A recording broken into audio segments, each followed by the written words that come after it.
Ďakujem za to, že ste ma naučili veľa. Že ste nás naučili sa správať neúplne. Aby ste si užili ďalší život.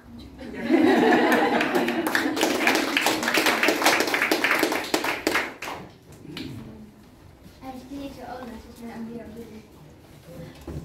No, tak to je veľmi milé, lebo my sme si dneska, ďakujem veľmi pekne, ale ešte teba som neobjala. To je veľmi pekné, práve sme si dneska pozerali takú prezentáciu, sa mi podarilo včera ešte dotvoriť od prvého ročníka nejaké fotky až po štvrtý a tiež som si tam vložila jednu fotku, kde mali sme nádhernú nástenku, lebo to bolo také tiež typické pre túto triedu, že boli veľmi tvoriví.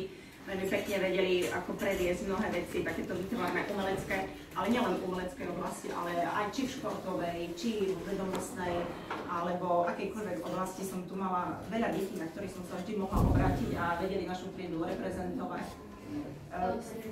Ja vám veľmi pekne ďakujem za takéto milé, ako takúto rozlúčku, že sme sa takto stretli a hlavne, že vy ste si našli popri práci čas, tiež rodičia, takto prísť sa so mnou rozlúčiť, čak nelúčime sa navždy, však budeme sa ešte stretávať s mnohými možno tak intenzívnejšie, s niektorými možno tak sporadicky, ale rada som spoznala aj vás, lebo tak ako deti boli také veľmi zlaté a povahovo veľmi milé, tak aj vlastne nemohli byť iné, lebo vlastne ich rodičia sú takí. Takže keď som odchádzala do školy v prírode, vlastne som videla vás rodičov, tak som si povedala, že naozaj skvelá partia ľudí a vlastne taká skvelá partia ľudí bola aj tieto deti, na ktoré určite budem rada spomínať, lebo vlastne to bola moja prvá trieda, ktorú som odviedla od prvého ročníka až do štvrtého. Predtým, keď som ešte robila v základnej škole, som skončila s tretiakmi a potom, asi viete niektorí, som robila dlho v špeciálnej škole.